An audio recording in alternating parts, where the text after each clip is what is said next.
As you can see, there is a new car in the garage. So let me tell you how this Porsche 944 wound up in my garage. But let's back up for a minute. Now, I belong to this small local car club, and it's kind of like Alcoholics Anonymous a little bit, except for it's not really anything like that, because they're a group of enablers, and every time I ask them, hey, would it be a good idea to get this car, consider this, they always say yes. So when I showed them this 944 that was available for free, and I said, hey, do you think I should take this project on? Of course they encouraged me. And in fact, some of them even said, if you don't want the car, we'll take it. Now, I don't know too much about 944s, except for the engine is in the front, the transmission's in the back, and there's a radiator, all of which are somewhat unusual things for a 1980s Porsche. All right, so let's take a look at this 944 that I picked up for free, and you can let me know in the comments if I am completely over my head on this project, or if you think I can actually pull it off and get this thing running again. And if you're interested in following along with this 944 resurrection, please do subscribe to the channel. I would greatly appreciate it. So it all started with this ad that I saw on the Pelican Parts Forum. Now, the car sounded pretty good, but I had to bring my own wheels and bring a trailer. I emailed the guy, but he said the car was basically already gone, that a bunch of people had already reached out to him. Then, a couple days later, he said that the 3 people who had contacted him had ghosted him, so the car was mine if I wanted it.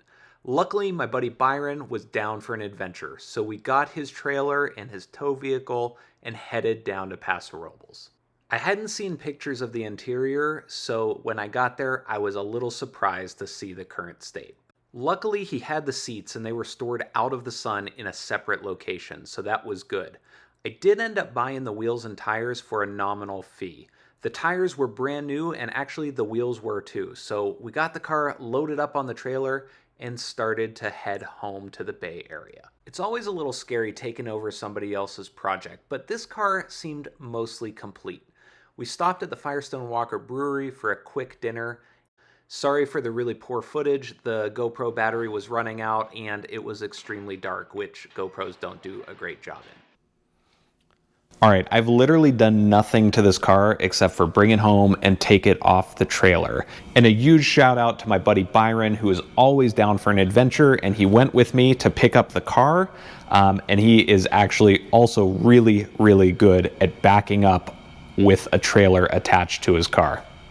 Okay, let's take a look at the car here. Got a little bit better light setup. You can see the paint, you know, it's been sitting out in the sun for a very long time. Might be able to buff some of this up, I don't know, get it looking a little bit better. You know, a lot of it is just dirt and stuff. But you know, the bumpers are there. It's got some relatively new Fuchs wheels on it, and in fact, the tires are even new. There is a bit of a dent right here that you can probably see. But the paint's not damaged there, so might be able to get a PDR guy to pull that out or push that out somehow. You know, it's just quite dirty. I haven't cleaned it or anything. You can see the wipers here. I mean, just the layers of dirt that are in here. Some bugs on the dashboard there. Hopefully that guy's dead. You know, missing a mirror. I guess this is just the sticky part of the mirror there. Let's take a look inside. You know, the seats are not attached. He actually had the seats stored somewhere separately, but they're in okay condition. A few little spots, but they've got the nice Porsche like script on them, which is not too bad. The interior is in quite a bit rougher shape than I was expecting. I have no idea why, based on what he told me about the car, the interior is in such disrepair. My only assumption here is that, you know, he had some other cars, other 924s and other 944s, and maybe he was stealing parts off of this for those. That's about, seems like the most likely scenario here. We do have the center console here in the back.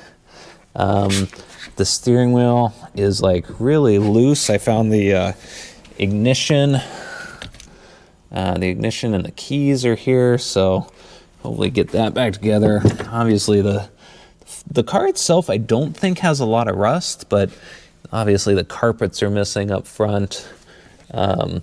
This has seen some better days. Shift knob there, not looking too great.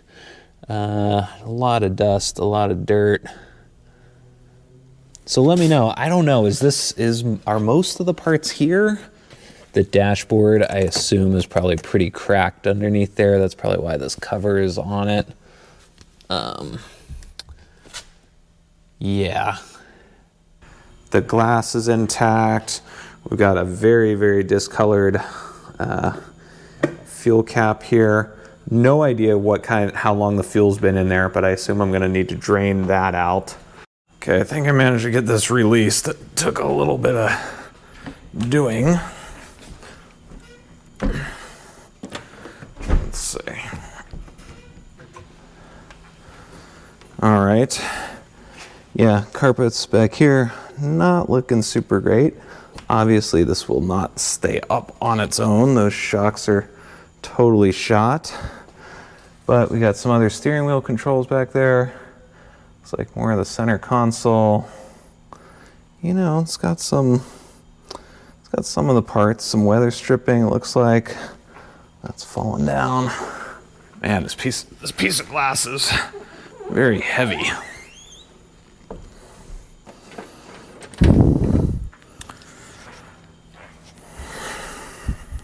Don't know what this stuff is. Don't know where that center, like the horn, the steering wheel pad and horn, I don't know where that is. Might be gone. Oh wow. Wow, it's got the warranty book there. That's cool. I didn't see an owner's manual though. Guess that's an ashtray. Let's take a look at the engine. How do we pop the engine lid?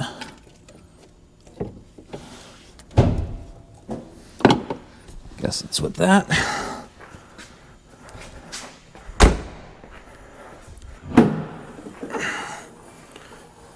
Oh boy.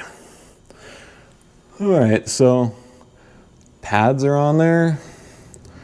Somewhat have disintegrated a little bit. Generally quite a bit of dirt and stuff that we'll need to clean up. But the engine's all there, and in fact, the owner told me that he had done a lot of work on the engine. He had put on a new distributor, he had put in new fuel injectors, he put in new spark plugs, he had done a timing belt kit and pulleys and a water pump. He did a clutch, slave, and master cylinder. He had done new brake pads, new brake lines, bled the brakes. So he had done a fair amount of stuff. And at least my understanding from what he told me was after he got all that stuff done, they went to fire up the car. They had obviously bought the new tires and stuff like that. And then it kind of just turned over and then died.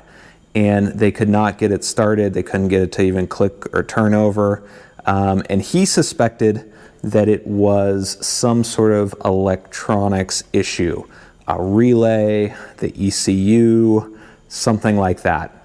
So I don't know. I think the first thing that I'm going to do is pull out the spark plugs and try to turn the engine by hand just to make sure it's all, you know, free and can actually turn, as well as like clean some of this stuff up, and then maybe start looking into some of the electronics here. But you know, like I said, I hope most of the parts are here. The car does roll. The brakes work. We got it on and off the trailer. That was fine. The emergency brakes, the parking brake worked.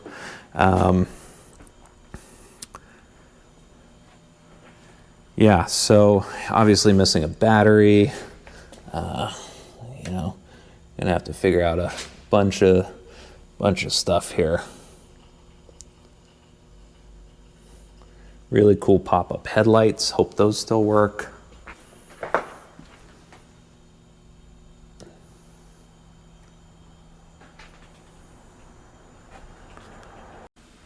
All right, well, it definitely seems like a big project, but the price was great because it was free.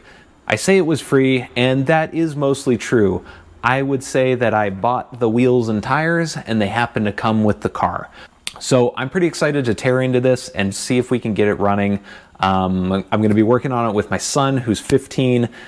He's going to be getting his driver's license probably soon, maybe about 6 months. And if we can get it running before he starts driving, that would be really cool. I think it'd be a great first car for him. Anyways, thank you for watching, and please do subscribe if you want to follow along and get updates on this 944 project.